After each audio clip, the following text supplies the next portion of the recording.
নমস্কার, Radhakrishna academy YouTube চ্যানেলে আপনাদের প্রত্যেককে স্বাগত জানাই। আজ নিয়ে এলাম আরেকটি নতুন আপডেট নিয়ে। ভালো লাগলে ভিডিওটি লাইক করবেন, চ্যানেলটি সাবস্ক্রাইব করতে ভুলবেন না। আপনারা জানেন নিট ইউজিতে একটা দুর্নীতির যে আশঙ্কা সেটা এখনও করা হচ্ছে এবং এটি বর্তমানে সুপ্রিম কোর্টের তত্ত্বাবধানে রয়েছে। সুপ্রিম কোর্টের যে একটা রিট পিটিশন ছিল এবং সেটা আমরা আপনাদের সামনে তুলেও ধরেছিলাম। তো সেইটির পরিপ্রেক্ষিতে এনটিএ অর্থাৎ ন্যাশনাল টেস্টিং এজেন্সি তারা কিন্তু এক্সাম করাতে চলেছে, একদম এক্সাম করাতে চলেছে 1563টি স্টুডেন্টের জন্য। কারণ এই সকল স্টুডেন্টসকে গ্রেস মার্কস দেওয়া হয়েছিল এবং গ্রেস মার্কস যে দেওয়া হয়েছে তার যে নিয়ম সেটা নিয়মের ভিত্তিতে হয়নি, এরকমটাই অভিযোগ।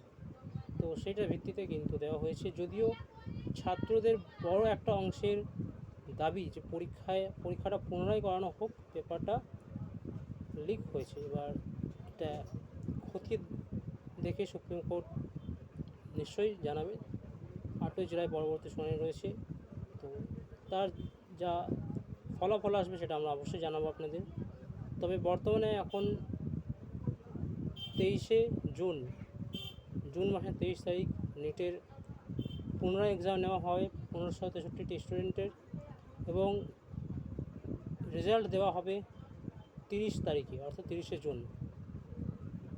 এর মধ্যে যে সকল স্টুডেন্টরা এক্সাম দেবে না তাদের যে গ্রেস মার্কস ছিল সেটাকে বাদ দিয়ে তাদের যে মূল নাম্বার সেই নাম্বারটাকেই সঠিক বলে বিবেচিত করা হবে এবং যারা পরীক্ষা দেবে তাদের পরবর্তীতে যে মার্কস আসবে সেটার পরিপ্রেক্ষিতে আবার নতুন র্যাঙ্কিং তাদের জারি করা হবে।